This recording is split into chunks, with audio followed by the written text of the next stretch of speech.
At my wife's ultrasound appointment, the doctor's hands began trembling as he stared at the monitor. He pulled me aside to a private room, his face pale. "Sir, you need to leave immediately and file for divorce." I thought he'd lost his mind. "What? Why?" "There's no time to explain right now, but trust me, you're in danger." When I finally saw what he'd discovered, my world shattered. "If you've ever placed your trust in the wrong person type, I understand. And if possible, share your story below. I'll read every single comment." At 55, I'd built more than I ever thought possible.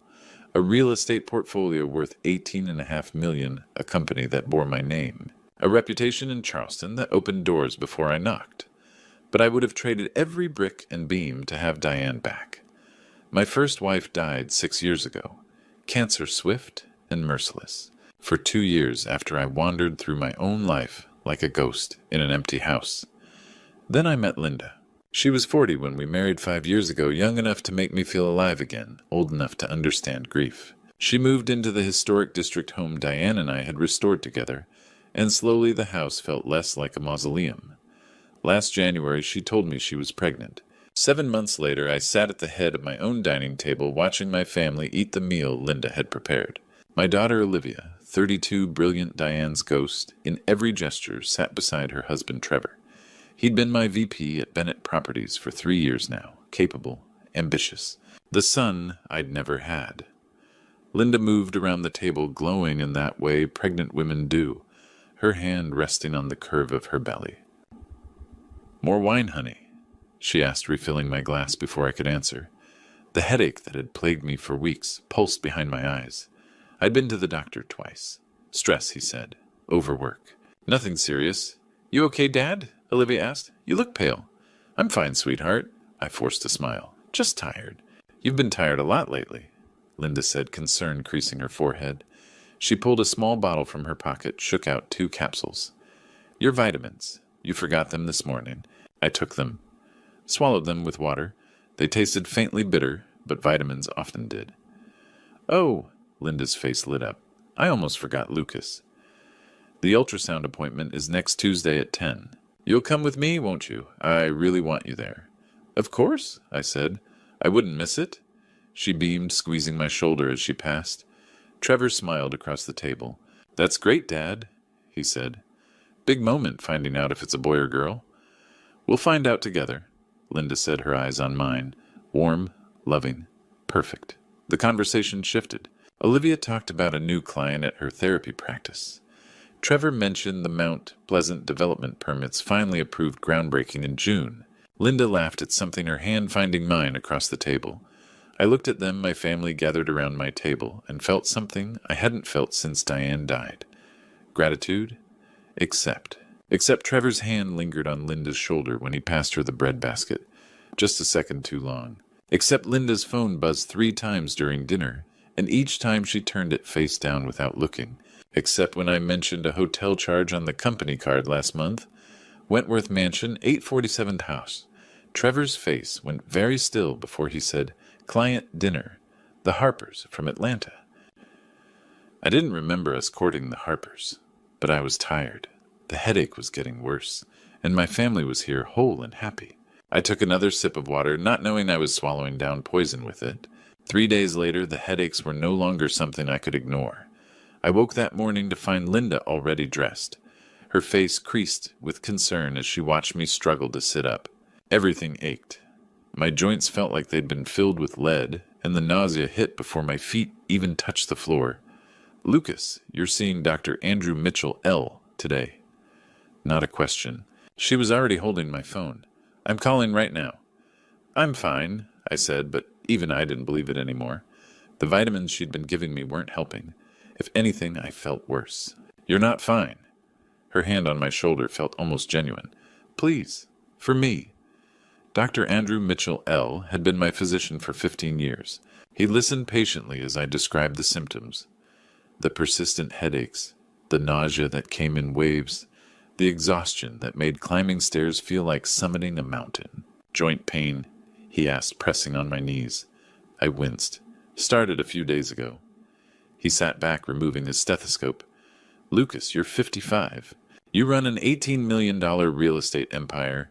You just took on that Mount pleasant development. He gave me that look doctors reserve for type A personalities. Classic stress. Your body's telling you to slow down. But the nausea? Stress can manifest physically. GI issues, headaches, fatigue textbook. He scribbled on his prescription pad. I'm ordering some blood work just to be safe, but I'd bet my license it'll come back normal. In the meantime, get some rest. Consider these if the anxiety gets worse. He handed me a script for anti-anxiety medication. Linda squeezed my hand. See, I've been telling you to take it easy. That evening, Linda brought me chamomile tea and another one of those horse pill vitamins.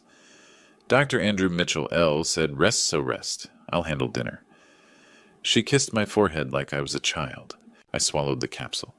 The bitter taste lingered even after the tea. My phone buzzed. Olivia. Hey, Dad. Just checking on you. Linda said you saw Dr. Andrew Mitchell. L. He thinks it's stress. Good. That's good. A pause. Oh, and those DNA kits I mentioned. They arrived today. Trevor and I are going to do ours this weekend. Isn't that exciting? Something cold settled in my chest. Yeah, exciting. After we hung up, I stared at the ceiling, thinking about that dinner 3 nights ago. The way Linda's hand had trembled when she'd given me those vitamins. The look she'd exchanged with Trevor when Olivia mentioned DNA testing. My gut, the same instinct that had built a multi-million-dollar business, was screaming that something was wrong. But Dr. Mitchell had said stress. Linda had said rest. And that night when she handed me another capsule, I took it without question. I took another vitamin without question. The ultrasound appointment was Tuesday morning, 10 days after that dinner. Linda had been excited all week talking about nursery colors, baby names, whether we'd learned the gender. I drove us to the medical center at Charleston Women's Health, her hand resting on mine whenever I shifted gears. I'm so glad you're here, she said as we pulled into the parking lot. This is our moment, Lucas. Our family. Our moment.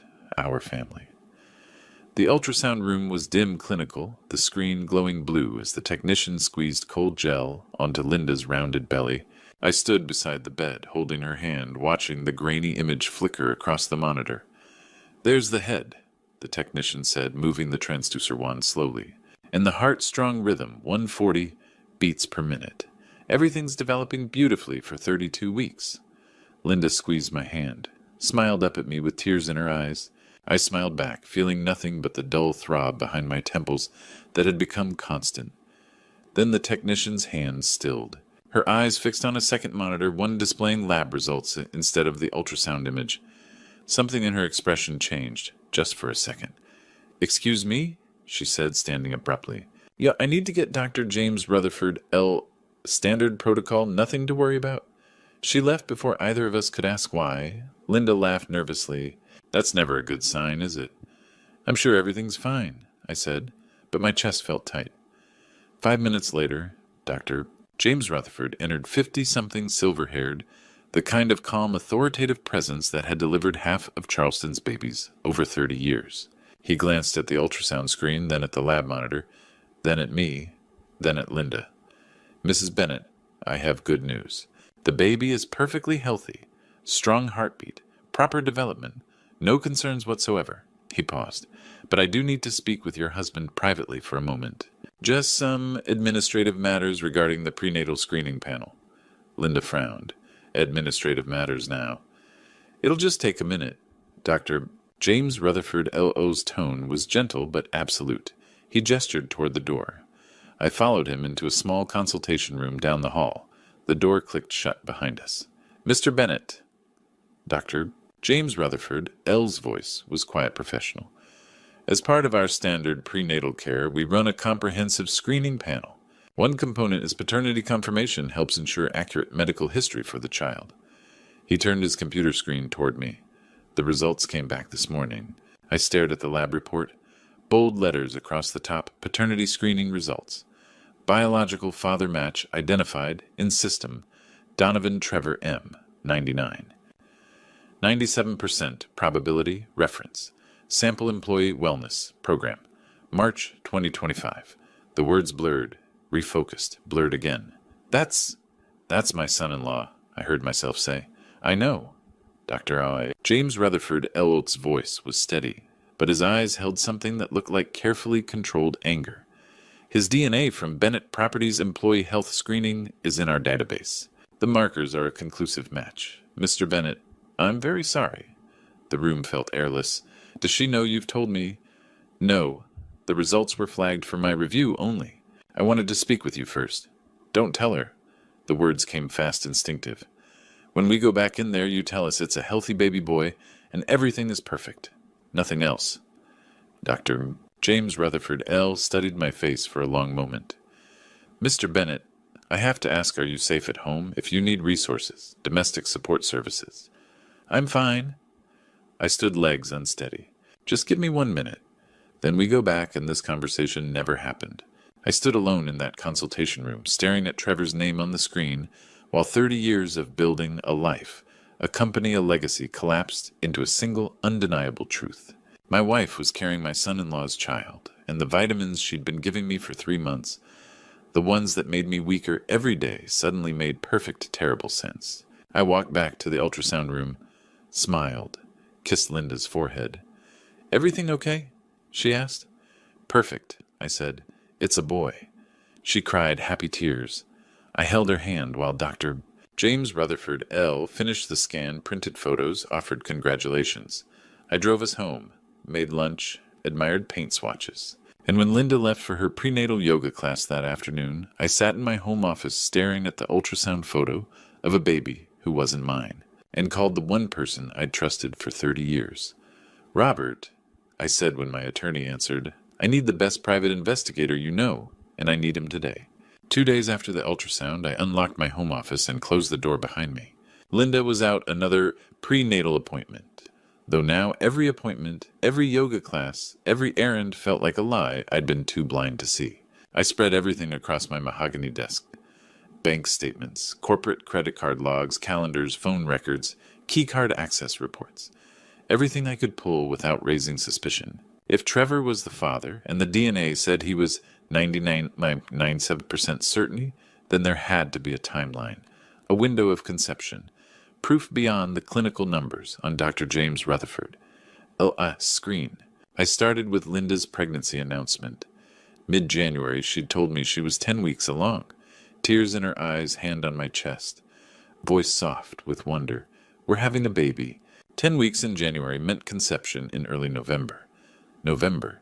I pulled up my calendar app. November 14, 16, 2024, Columbia, South Carolina. The Commercial Real Estate Development Summit. I'd given a keynote on adaptive reuse projects. Gone 3 full days, 2 nights. I remembered because Olivia had called me from Atlanta. That same weekend she'd driven down to visit her college roommate, hadn't wanted to miss the trip despite my being away, which meant Trevor had been in Charleston. Alone. I opened the Bennett Properties Corporate American Express statement. Scrolled to November. November 14th, 6th, 23 p.m., Wentworth Mansion. $847. Merchant Code Lodging. Coded as Client Entertainment. Harper Prospect Dinner. November 15th, 8:47 p.m., Hall's Chop House. $312. Coded as Client Entertainment. Harper Follow-Up. The Harpers. The Atlanta development family I'd mentioned at that dinner weeks ago, the ones Trevor claimed to be courting. Except we'd never landed the Harpers. Never even got a second meeting. Because there was no meeting. I cross-referenced Trevor's keycard access logs at the Bennett Properties building. November 14th, out at 3:47 p.m. November 15th, no building entry recorded. November 16th, in at 9:15 a.m. 2 full days unaccounted for. 2 days at Wentworth Mansion while I was in Columbia and Olivia was in Atlanta. I checked Linda's personal credit card statements. November 14th, 16. No charges, no spa, no hotel, no restaurants, nothing. She'd told me she was having a spa weekend with college friends from Clemson. Girls' weekend, she'd said. Massages and wine and catching up. No transaction history. No evidence she'd gone anywhere at all. I kept digging. December, January, February, March. The pattern emerged like cracks, spreading through ice. December 8-9. I was in Atlanta, meeting with institutional investors about the Mount Pleasant mixed-use development. 2 days overnight stay. Trevor's Amex Kiowa Island Resort, $623 coded, client retreat, strategic planning. Olivia's work calendar showed she'd been covering evening clients those nights. Linda's statement blank. She told me book club at Jennifer's house. January 12th. I'd had outpatient surgery for a torn meniscus minor procedure, but Linda had insisted on staying home to take care of me and make sure I rested. I'd been grateful, except the corporate Amex showed a charge that night. Renaissance Charleston, $287. Trevor's note. Working late on Mount Pleasant permits grabbed a room to avoid the late drive home. Except Olivia had been home that night. I'd called her to check on her father. She'd mentioned Trevor texting that he'd be very late at the office. Not at the office. At a hotel. While his wife thought he was working and I was drugged on post-surgery pain medication. February 20th, Olivia's birthday dinner at Peninsula Grill. Family celebration. Except Trevor had arrived 30 minutes late, apologizing for a work emergency with the contractor. The Amex showed a 6:14 p.m. charge at Wentworth Mansion. Room service, $126. He'd been with Linda before coming to his own wife's birthday dinner.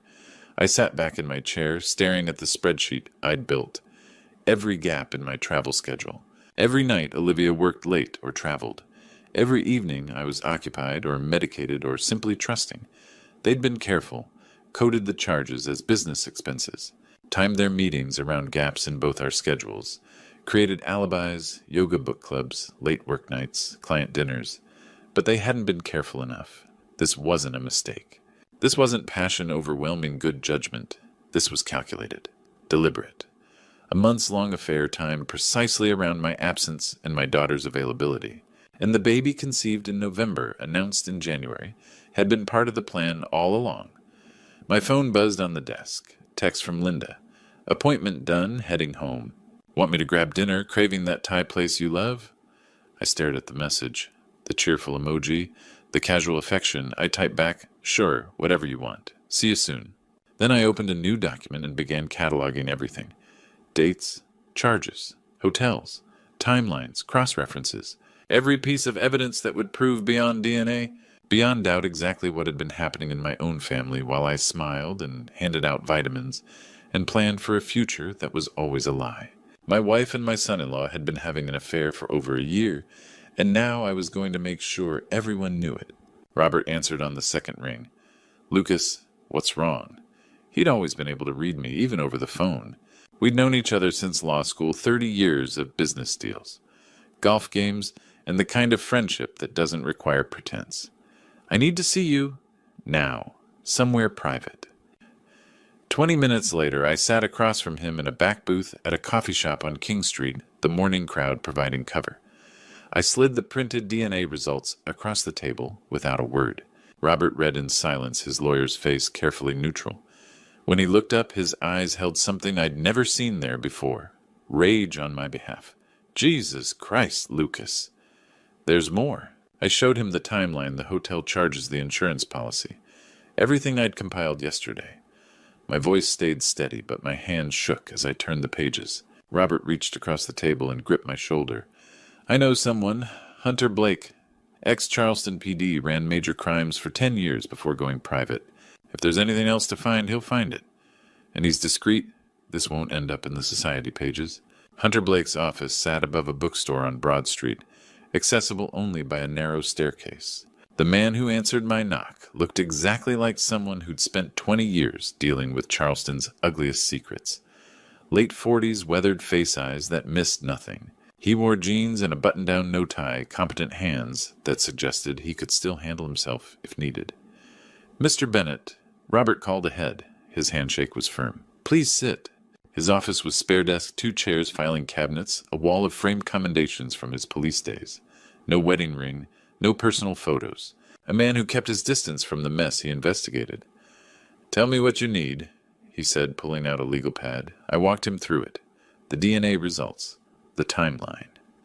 Trevor and Linda's affair. The hotel charges. The insurance policy.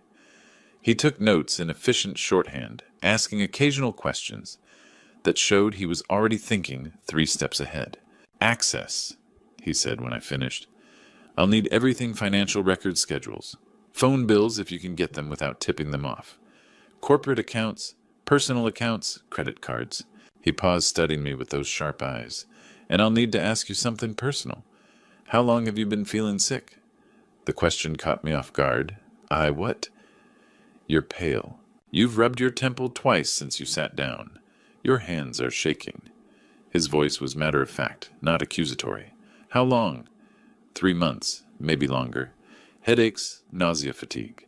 My doctor said stress. Hunter's expression didn't change, but something flickered in his eyes. We're going to add a medical investigation to the scope. Background check on Linda Bennett. Full workup, every place she's lived, every name she's used. Financial forensics on Trevor. And I want a complete accounting of everything you've ingested in the last 3 months. You think? I think I don't believe in coincidences. He slid a contract across the desk. 15,000 retainer. I work fast, I work quiet, and I work thorough. Nobody knows I'm looking unless you want them to know. I signed without hesitation. As I left descending the narrow stairs back to Broad Street, my phone buzzed. Linda, where are you? I'm worried about you. I stared at the message, then typed back, meeting with contractor. Home soon, my first lie to her. It wouldn't be my last. 3 days later, Hunter called while I was pretending to review blueprints at home.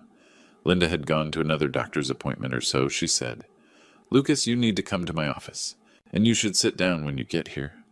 I was there in 15 minutes. Hunter's office felt smaller than I remembered. Manila folders spread across his desk, like a dealer's hand. He stood when I entered, his expression carefully neutral. Sit, he said quietly. He opened the first folder and began laying out photographs. 8x10's color time-stamped. Each one a small detonation. May 18th, 2025. 2:30 p.m. Wentworth Mansion Hotel. Linda's silver Mercedes in the parking lot. Trevor's black Audi beside it. The next photo showed them between the cars, his hand on her lower back, her face turned toward his. The third captured the kiss, not a peck. The kind of kiss that spoke of practice, of familiarity. They arrived separately within 5 minutes, Hunter said. Standard procedure for people trying not to be seen. More photos tracked them through the lobby. Trevor's hand found hers as they waited for the elevator. In the elevator camera, his hand in her hair, her body pressed against his despite her rounded belly. 2:47 p.m. Third floor hallway, room 307. Trevor opened the door. Linda went in first. The door closed. 5:15 p.m. Same hallway. They emerged separately. Linda first checking her phone, smoothing her dress. Trevor, 2 minutes later, adjusting his tie. I couldn't breathe. This was Wednesday, 3 days ago. While I'd been at the Mount Pleasant site actually working, the room was charged to this. Hunter slid a credit card statement across. Bennett Properties Corporate American Express. Trevor M. Donovan. Line item Wentworth Mansion Hotel. Client entertainment. 487. That's embezzlement, Hunter said. Using company funds for personal expenses? Felony? I stared at the photos. Linda's hand on Trevor's chest. Trevor's fingers in her hair. The easy intimacy of it. This wasn't just sex. This was a relationship. A parallel life they'd built while I'd been signing insurance papers and swallowing poison. How long have you been watching? 3 days. They've met twice. Wednesday at the Wentworth, yesterday at a West Ashley development site, your property empty lot. He paused. This isn't over. It's ongoing. The nausea hit hard. I made it to his trash can before I was sick. My body rejecting the evidence along with everything else. Breakfast, the vitamins Linda had given me that morning. The last fragments of the life I'd thought I was living. Hunter handed me water without comment. There's more, he said when I could sit up. I started the background check on Linda. He slid another folder across the desk, thicker than the first. Linda Bennett didn't exist before 2019. I looked at him, not understanding. I mean literally. No credit history. No employment records. No address history. Nothing. She appeared out of thin air the year before she met you. His eyes held mine. That's not normal. That's not possible. Unless she's using a stolen identity. The photos on the desk seemed to multiply. Trevor's hand in Linda's hair. The time stamped 3 days ago. The embezzlement charges. The insurance policy. The baby that wasn't mine. And now this, my wife, wasn't even who she said she was. Who did I marry? I whispered. That's what I'm going to find out. But first I had to tell my daughter her husband was a traitor. I texted her that evening, can you meet me tomorrow? Just us. I need to talk about your mother's jewelry. A lie, but a necessary one. Trevor couldn't know. She met me the next afternoon at Waterfront Park, sitting beside me on a bench overlooking the harbor. The May sunshine felt obscene against what I was about to do. Dad, what's wrong? She'd always been able to read me. You look terrible. I need to show you something. My hands shook as I pulled out the DNA report. Olivia, I'm so sorry. She read in silence, her face going pale. This is Linda's prenatal test, but it says... Her eyes found the line. Paternal match, Trevor Donovan. 99.97%. There must be a mistake. Her voice was small, childlike. Trevor wouldn't. He couldn't. I handed her the envelope of photos. Didn't speak. Let the images tell the story I couldn't bear to say aloud. She looked at the first one, then the second. Her hands began to shake. When? She whispered. Wednesday, 3 days ago. But Olivia, I pulled out the November hotel charges. It's been going on for at least 7 months, maybe longer. With Linda, her voice cracked. My stepmother, the woman who... She couldn't finish. The sob came from somewhere deep, a sound I hadn't heard since Diane's funeral. We just bought a house, Dad. We were going to start trying for a baby. I pulled her against my shoulder, let her cry into my shirt the way she had when she was small, and the world had hurt her. Except this time I couldn't fix it with ice cream and a Disney movie. This time, the world had broken something fundamental. How long have you known? She asked, finally pulling back. The DNA results came Tuesday. The photos, yesterday. And you didn't tell me immediately. I needed to be sure. I needed evidence you couldn't deny because I knew...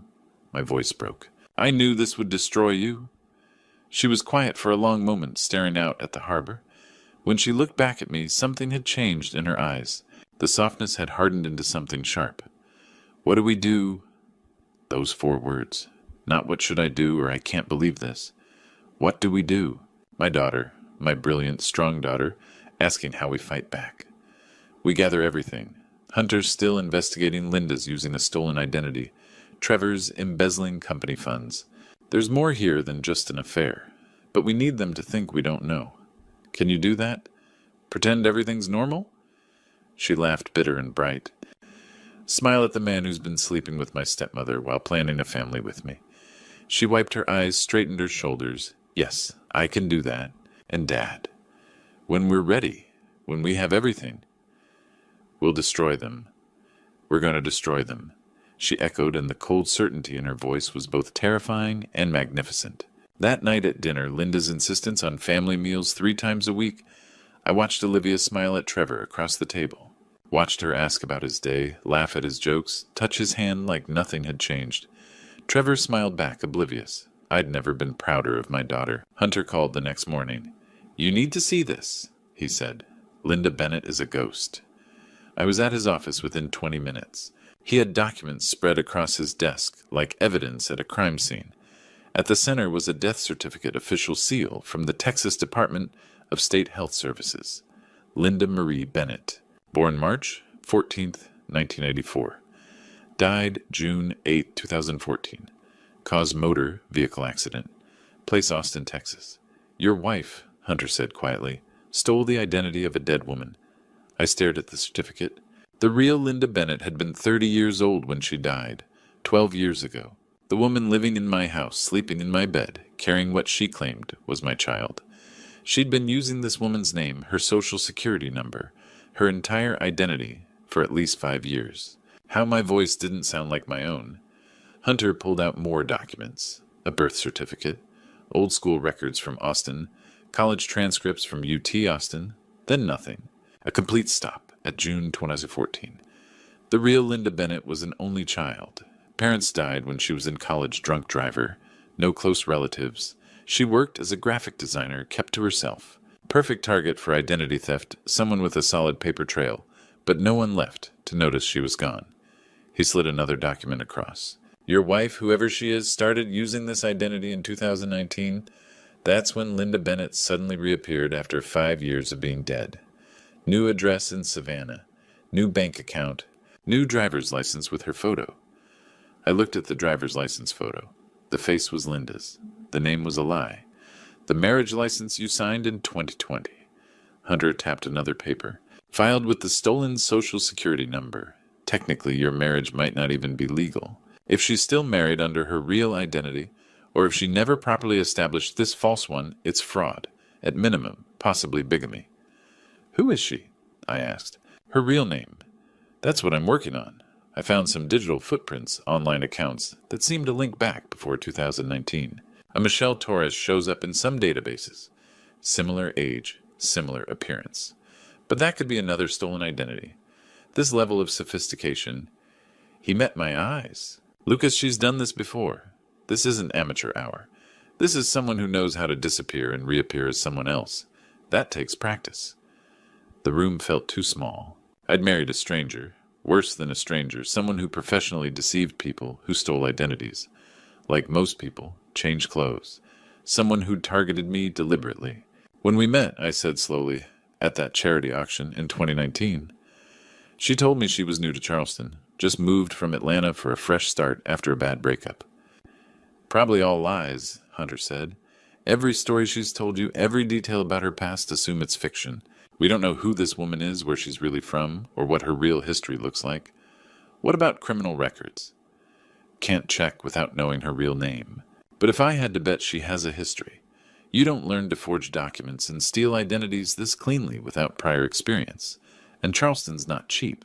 Before she met you, she had to be getting money from somewhere. I thought about the ease with which she'd integrated into my life. The charity auction where we'd met, had she chosen me? Researched me?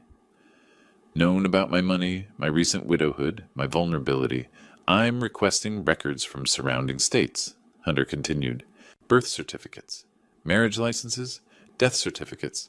If she's used other identities, other names, we'll find the pattern. And if she's done this to someone else. His phone rang. He glanced at the screen, then answered. Hunter Blake.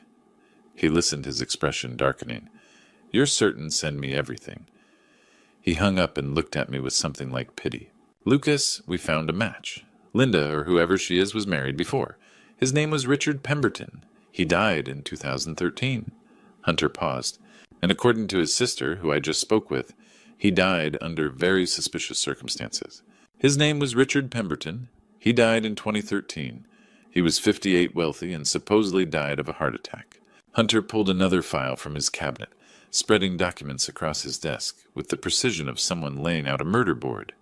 Richard Pemberton, commercial real estate developer in Austin, Texas, net worth $8 million when he died. He slid across a photo a man with gray at his temples and kind eyes. He looked like I might in 3 years. He married Linda Beaumont in January 2011. Hunter tapped a marriage license. They met at a charity function in 2010, 6 months after his wife died of cancer. Linda told him she was an interior designer, new to Austin after a divorce. All lies, I said. All lies. Within a year, Richard started getting sick. Headaches, nausea, joint pain, extreme fatigue. Sound familiar? Hunter met my eyes. His doctors said stress over work. Standard blood panels came back normal. They prescribed anxiety medication. My hand went to my temple. What happened? He died 18 months after they married. February 2013. Cardiac arrest, acute organ failure. Linda had him cremated within 48 hours. Hunter paused. No chance for a second opinion. No retesting. No exhumation. And the money. $8 million to Linda. His sister Amanda contested, claimed undue influence. Linda eventually settled for $5 million and disappeared. Hunter picked up his phone. Amanda's been waiting 12 years for someone to believe her. She wants to talk to you. He hit speaker. Mr. Bennett. A woman's voice, Texas accent, exhausted and angry. Amanda Pemberton. Hunter says you're married to the woman who killed my brother. I'm sorry. Richard called me 2 weeks before he died. Said he felt like he was dying.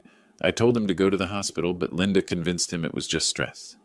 Her voice broke. Mr. Bennett, does your wife give you vitamins?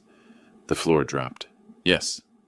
Richard took vitamins every morning. Linda insisted. After he died, I had the bottle tested, spent my own money because the police wouldn't listen. It was clean. She'd replaced whatever she'd been giving him. Amanda's voice hardened. Don't take anything she gives you.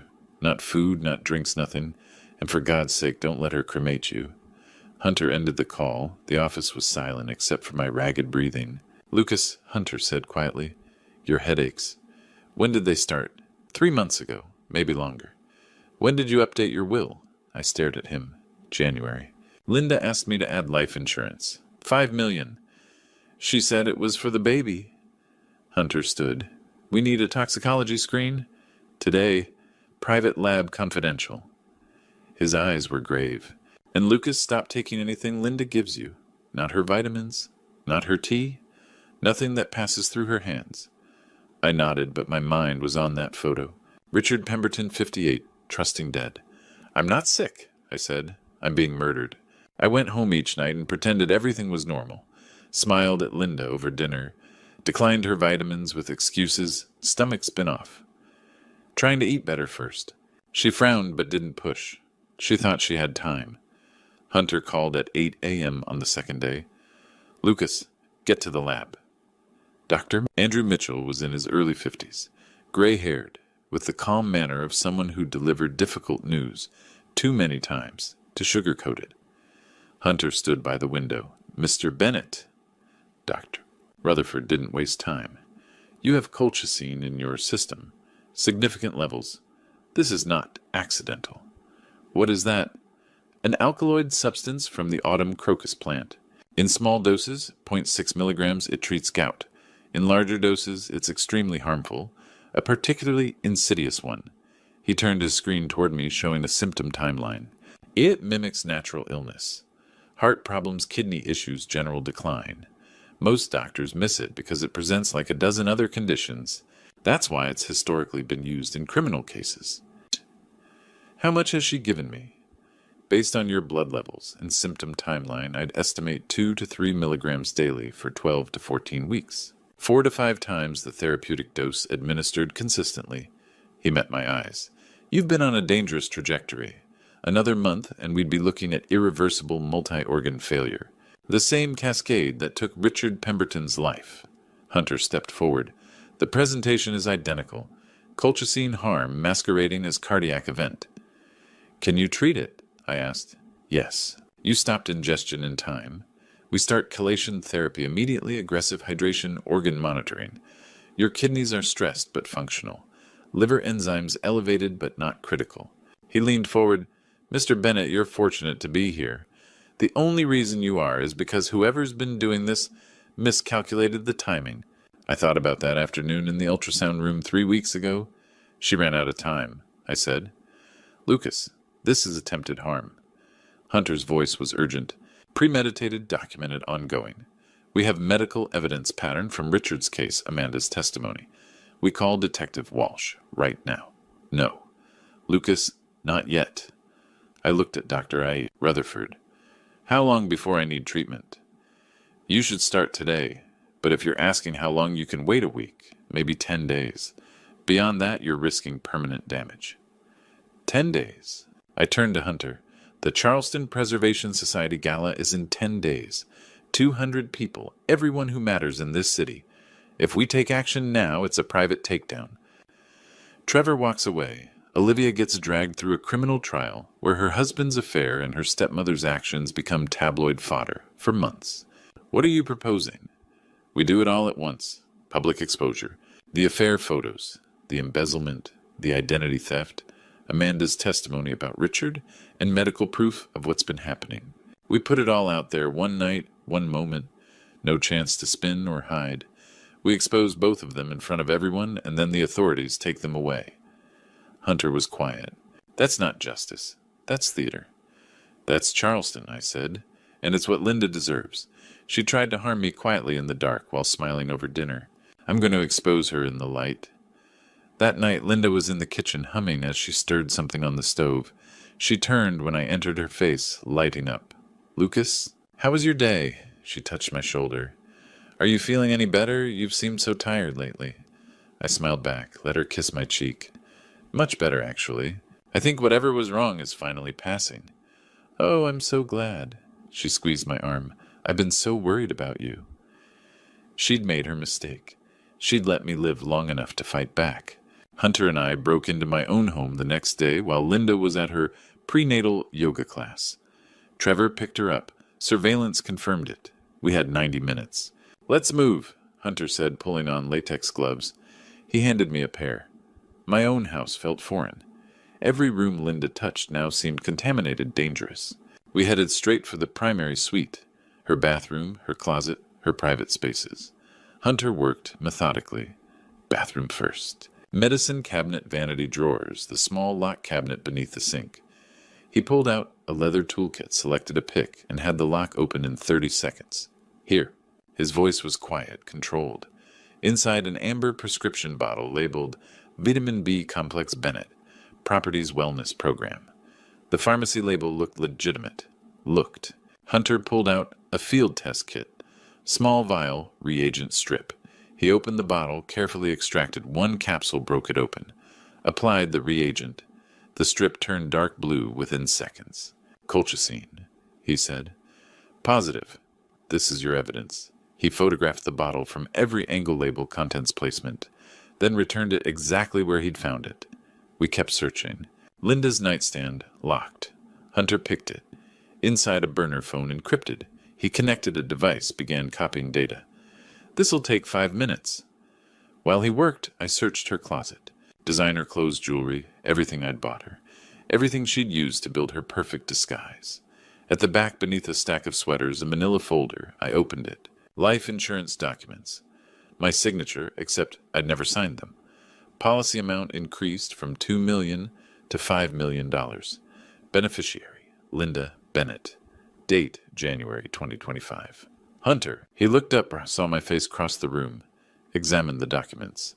Forgery, he said flatly. She increased your policy without your knowledge, forged your signature. He photographed every page. More documents beneath bank statements. Cayman Islands account. Balance $127,000. Escape fund, Hunter muttered. She's been siphoning money for months. At the bottom of the folder, handwritten notes. Linda's handwriting, I recognized it from grocery lists. Birthday cards. All the small domestic lies. Trevor June. Timeline. Critical. After baby arrives cleaner, policy pays 60 days. Post-event.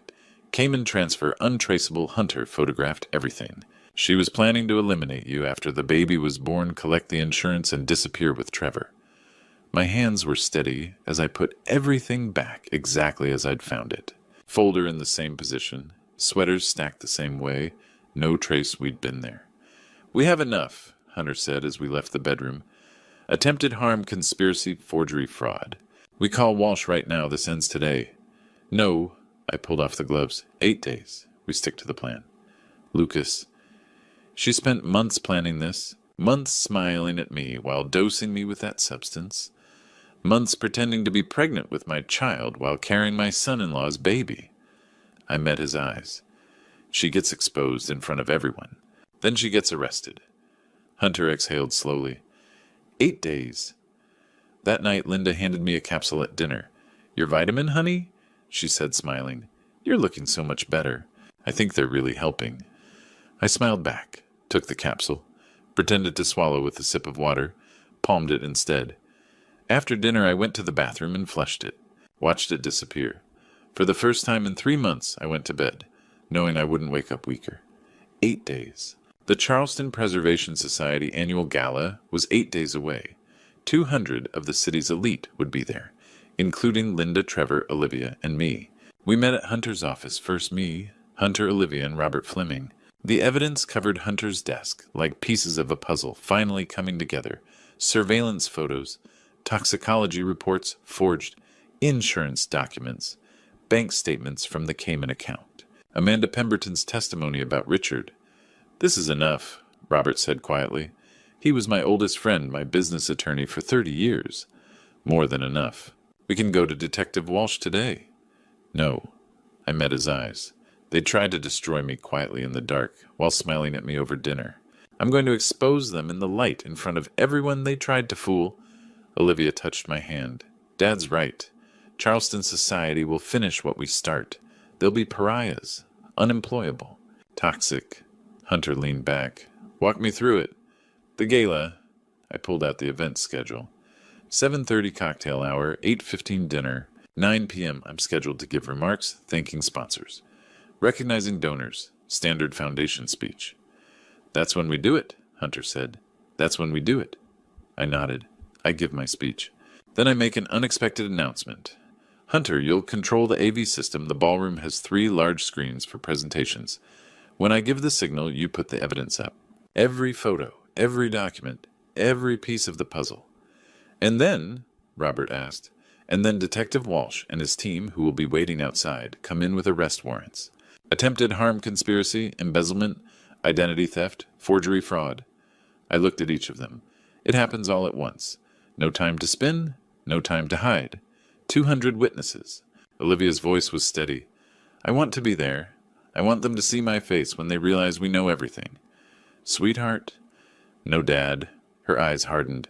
I've been pretending for 2 weeks that my husband isn't having an affair with my stepmother, that he isn't planning to harm my father. I've smiled at him over breakfast, kissed him good night, acted like nothing's wrong. I can handle one more night, and I want to be there when it ends. Hunter pulled out a floor plan of the venue. Olivia sits near the exit here. When Lucas makes the announcement, you leave immediately.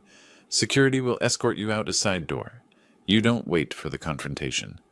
Agreed, she said. Robert made notes. I'll coordinate with Detective Walsh. The warrants need to be ironclad, no procedural errors they can exploit later. Timeline? Hunter asked. 7 days, I said. We finalize the presentation, confirm Walsh's team positioning, brief venue security. Linda and Trevor can't know anything's changed. Hunter's phone buzzed. He glanced at it, frowned. What? I asked. Surveillance update. He looked up. Linda's been making calls to private maternity nurses. She's planning something. The baby's not due for 6 weeks, Olivia said. Plans change, Hunter said quietly. We need to be ready for anything. 7 days later, Linda went into early labor. The call came at 2 a.m. one day before the gala. Lucas, it's time, Linda said, her voice tight. The baby's coming. I drove her to MUSC maternity in silence. Her hand gripped mine during contractions tight enough to hurt. I thought, this is the last time I'll touch her as my wife. You're so calm, she said between breaths. I knew you'd be strong for me. Strong, the word felt obscene. Labor lasted 6 hours. Linda insisted I stay in the room. I need you here. I can't do this without you. And I stayed because leaving would break the facade. I held her hand, counted breaths, watched the monitors. At 8:47 a.m., a baby boy was born. 7 pounds, 2 ounces. Healthy lungs, his cry filled the room immediately. The nurse cleaned him, wrapped him in a blue blanket, placed him in Linda's arms. He's beautiful, Linda whispered, tears streaming down her face. Lucas, look at him. He has your nose. I looked at my son, except he wasn't my son. I saw Trevor in the shape of his eyes, the set of his mouth. But I also saw an innocent child who hadn't asked to be born into this web of lies. He's perfect, I said, and I meant it. The baby was perfect. Blameless. Linda smiled. What should we name him? Let's wait, I said gently. Make sure you're both healthy first. 2 hours later, Trevor arrived. I wanted to be here for Olivia and Dad, he said, embracing me with practiced warmth. Congratulations, Lucas. This is incredible. Olivia came with him. Her face was composed, but I saw the fracture lines. She hugged Linda, cooed over the baby, played her role flawlessly. Trevor held the baby. I watched his face transform, genuine love, all wonder. The biological father holding his son for the first time, unable to claim him. It was tragedy and justice twisted together. He's amazing, Trevor said softly. His voice cracked. You guys are so lucky. Olivia stood beside him, watching her husband cradle the child he'd conceived with her stepmother. I saw her hands tremble, saw her swallow hard. Can I hold him? I asked. Trevor handed him over carefully. The baby was warm, solid, real. He opened his eyes, dark blue, unfocused, and made a small sound. This child will grow up knowing his mother tried to harm someone and his father betrayed his family, I thought. But he deserves a chance.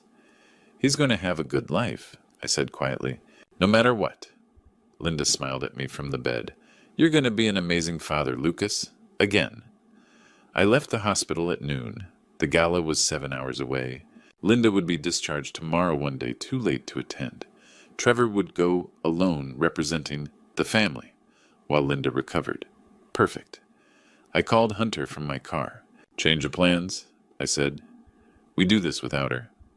Without Linda, Hunter sounded uncertain. She's in the hospital with the baby.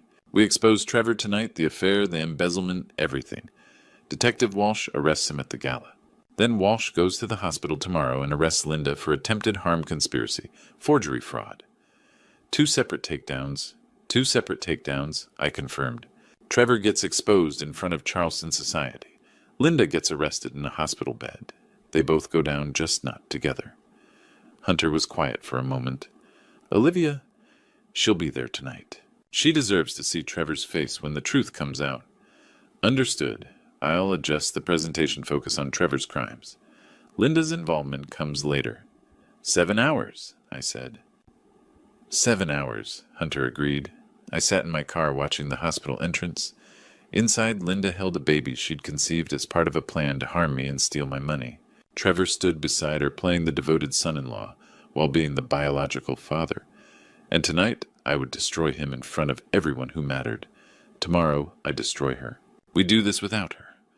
The Charleston Preservation Society Gala was everything Linda had wanted to attend.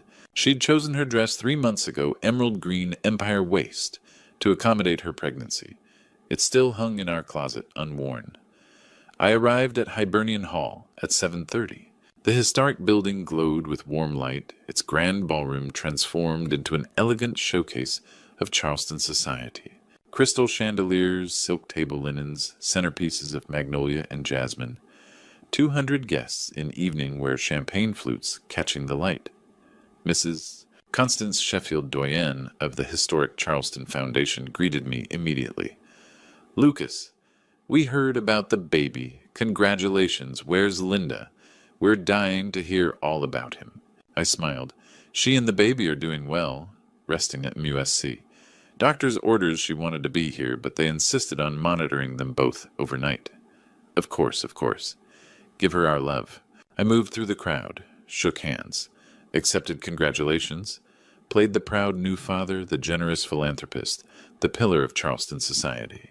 Everything I'd always been on the surface. Olivia and Trevor arrived at 7:45. She wore navy blue, elegant, composed, beautiful. Trevor wore his best suit, his hand at the small of her back as they entered, the perfect couple. Trevor found me near the bar. Dad, how's Linda? She's not answering her phone. I wanted to check on her and the baby. She's sleeping, I said easily. Hospital kept her phone so she could rest. You know how she is. She'd be texting everyone if they let her. He laughed, but I saw the tension in his shoulders. Something was off. He felt it, but couldn't identify it. You okay? I asked. Yeah, just big day yesterday. Lots on my mind. He glanced around the ballroom. Company, business, the baby, everything. Well, enjoy tonight, I said. You've earned it. Cocktail hour flowed into dinner. I sat at the head table with the mayor, the president of the Preservation Society, Robert Fleming. Olivia and Trevor were 3 tables away, close enough for me to see them far enough to maintain appearances. I scanned the room. Hunter was in the AV booth on the second-floor balcony. He caught my eye, gave a subtle thumbs up. Ready. Detective Walsh was outside with 4 officers, warrants in hand, waiting for my signal. Dinner was served she-crab soup shrimp and grits pecan tart.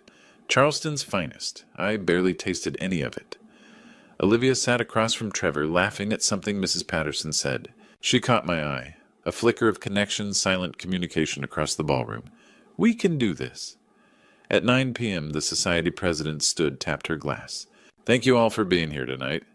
Before we conclude, I'd like to invite our most generous sponsor, Mr. Lucas Bennett, to say a few words about this year's preservation initiatives. Polite applause, expectant faces. I stood, buttoned my jacket, walked to the podium at the front of the room. The ballroom quieted. 200 people turned toward me, friends, colleagues, people who'd known me for 30 years. They smiled, waiting. They had no idea what was about to happen. I placed my notes on the podium. Didn't look at them. Looked instead at the faces before me. Mrs. Sheffield in the 3rd row. The mayor at the head table. Trevor 3 tables back, his expression guarded. Olivia beside him, her hands folded perfectly still. Hunter's silhouette in the AV booth backlit by equipment screens. Detective Walsh's team outside ready. I gripped the edges of the podium. Good evening, I said. Thank you for being here. I want to start by talking about trust. What it means to build something, to believe in someone, to invest in a future together. The room was silent, attentive. I looked directly at Trevor, and what it means when that trust is broken. They had no idea. I adjusted the microphone. Thank you for being here. I want to talk about preservation, but not the kind you're expecting. Polite chuckles. Expectant faces. 5 years ago I remarried. Linda brought light back into my life, or so I thought. Yesterday she gave birth to a baby boy. My son, I believed. I let the word hang. But 3 weeks ago I received a DNA test result, sent to me by mistake. I nodded to Hunter. The first image, please. The screens flickered to life. Biological father. Trevor Donovan. Probability. 9.97% silence. Then gasps. Trevor shot to his feet. This is insane. Sit down, Trevor. I'm not finished. Olivia's hand pulled him back. Her face unreadable. The affair has been ongoing for over a year. Hunter advanced the slides. Surveillance photos Trevor and Linda at Wentworth Mansion kissing entering room 307. Timestamps. November 14th, May 18th. Whispers exploded. Phones emerged. But that's only the beginning. Next slide, bank statements. Trevor Donovan has embezzled over $120,000 from Bennett Properties to finance this affair. Hotel rooms, dinners, all charged as client entertainment. All fraudulent. Trevor's face drained. Dad, I can explain. Can you explain this? New slide, a death certificate.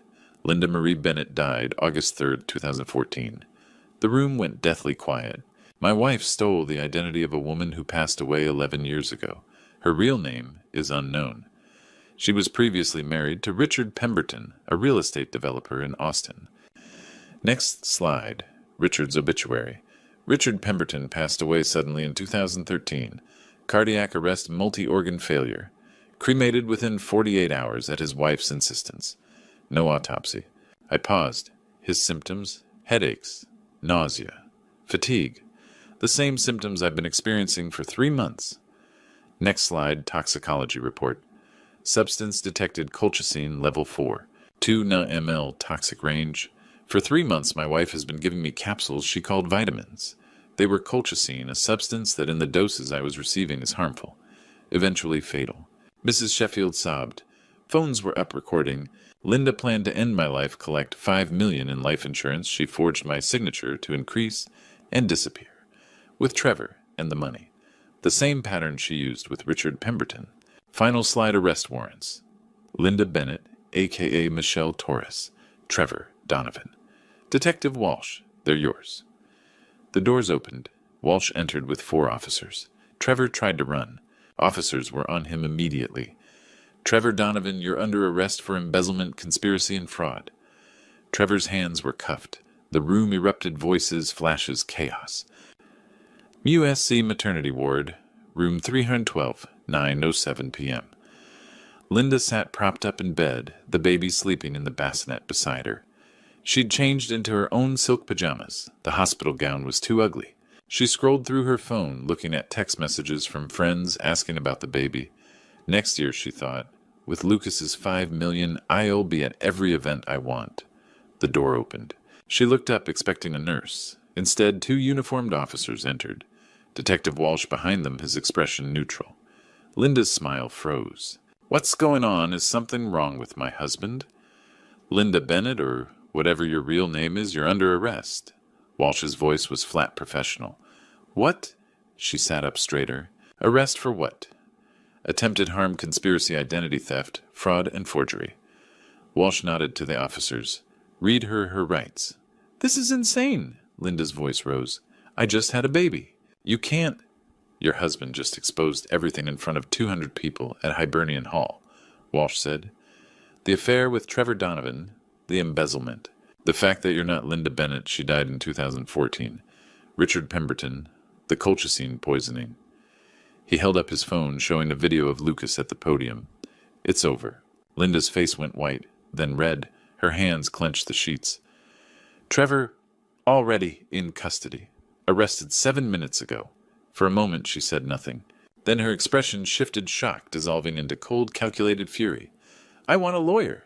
You'll get one. Walsh gestured to the officers. "Take her." One officer stepped forward with handcuffs. Linda held out her wrists, her jaw tight, her eyes burning. As they cuffed her, she glanced at the baby, her insurance policy, her golden ticket. Gone.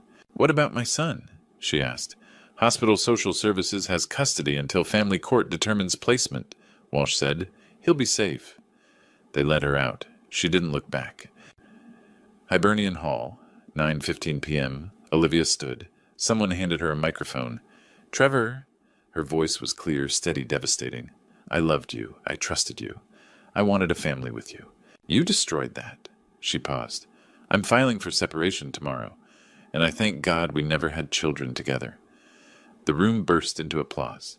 Mrs. Sheffield rushed to embrace her. The mayor shook my hand. Robert Fleming appeared at my side. My phone buzzed. Text from Walsh: Linda in custody. Baby safe. Both suspects transported. It's done. As they led Trevor out in handcuffs, he looked back at me. Not with anger. With something that looked almost like relief. The story hit every news outlet by midnight. Charleston real estate mogul exposes wife's conspiracy at charity gala. I woke the next morning to over 200 text messages. News vans lined the street outside my house. My phone rang constantly. Reporters, old friends, curiosity seekers. Robert Fleming arrived at 8 a.m. "Don't say anything to the press," he said firmly. "Not a word. I'll handle statements. You focus on recovery and Olivia." The arraignments happened within 48 hours. Linda appeared via video from the detention center. Orange jumpsuit hair pulled back, no makeup. She looked nothing like the woman who'd smiled at me over dinner for 5 years. The judge denied bail. Flight risk is extreme. Defendant used a stolen identity, has unknown true name access to offshore accounts. Remanded to custody pending trial. Linda's face remained blank, cold, calculating. Trevor's arraignment was in person. His parents sat in the back row, his mother crying, his father stone-faced. Bail set at $500,000. They paid it. Then outside the courthouse, his father made a statement to the press. "We are horrified by our son's actions. He has brought shame to our family. We will cooperate fully with authorities." Public disownment, swift and brutal. Olivia filed for separation 3 days after the gala. "Fraud, infidelity, emotional harm," Robert explained as he reviewed the paperwork. "South Carolina allows expedited proceedings in cases of documented infidelity. 30 days uncontested. Trevor's not fighting it. His lawyer advised him not to." "Good," Olivia said quietly. She signed the papers without hesitation. I watched her hand move across the page, steady, certain. My daughter was stronger than I'd ever given her credit for. The baby remained in state custody. Hospital Social Services has temporary guardianship, Robert explained. Trevor's parental rights are under review. His criminal charges complicate things. Linda's rights will be terminated given the charges against her. "What happens to him?" I asked. "Foster care most likely, then adoption if parental rights are fully terminated." I thought of the baby, 7 pounds, 2 ounces, dark blue eyes. Innocent, blameless. "He deserves a good family," I said.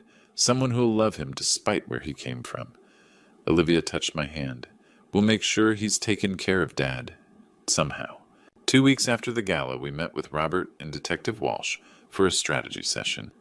"Texas approved the exhumation order for Richard Pemberton," Walsh said. "If we find colchicine in the remains, Linda faces additional charges in Texas. Potentially capital charges?" Robert nodded. "Federal charges are also likely wire fraud, interstate identity theft. Trevor's looking at 10 to 15 years. Linda's looking at life without parole, possibly more if Texas pursues their case." "Her real name?" I asked. "Still unknown," Walsh admitted. "We're running prints through every database. She's been careful no prior arrests under any identity we can find." Hunter spoke up from the corner. "I'm working on it. She slipped once, she'll slip again." That night, Olivia and I had dinner at home. Just the two of us. No press, no lawyers, no police. Quiet. "Thank you, Dad," she said, "for protecting me." "I failed you," I said. "I brought her into our lives. You gave me the strength to fight back." She met my eyes. "You showed me what real integrity looks like, even when it cost you everything." I reached across the table, took her hand. We'd lost so much, but we still had each other. 3 months later, the trial began.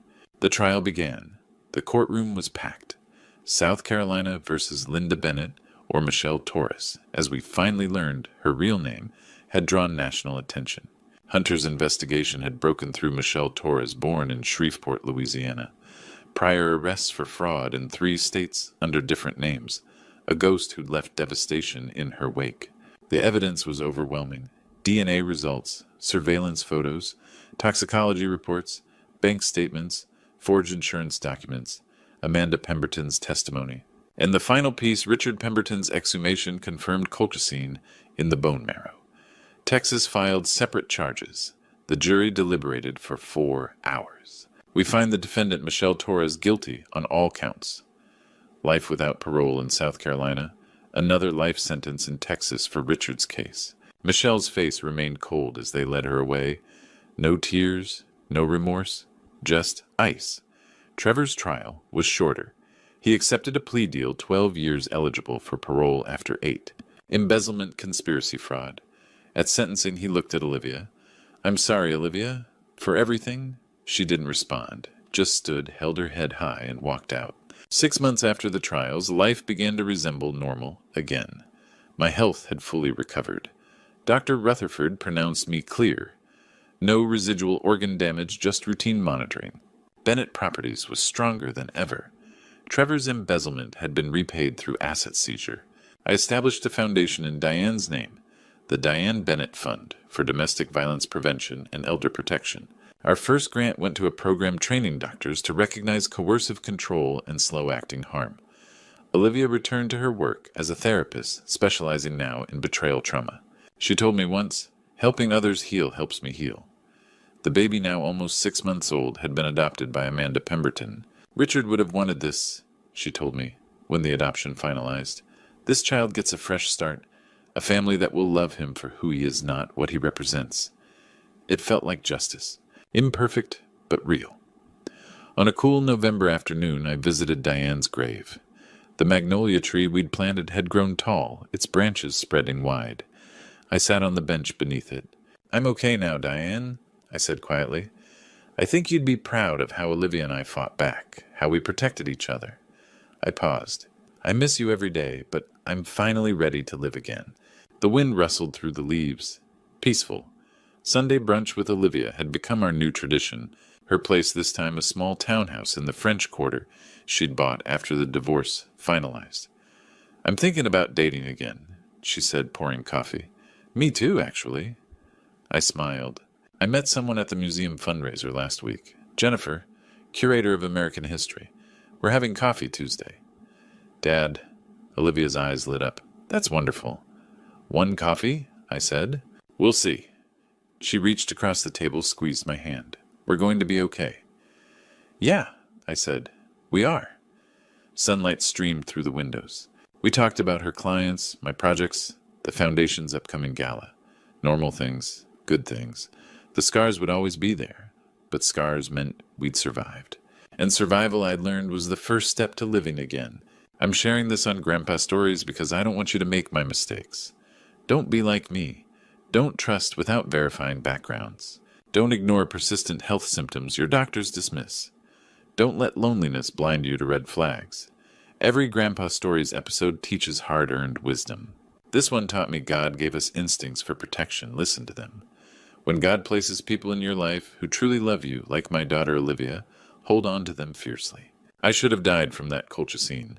That ultrasound appointment happening exactly when it did wasn't coincidence, it was God's grace saving my life. I share this on Grandpa Stories as both warning and testimony. Predators exist, but so does Providence. The Grandpa Stories community exists to protect each other through shared wisdom. Stay vigilant. Verify everything. Trust wisely. Thank God daily. A survivor. Grandpa Stories.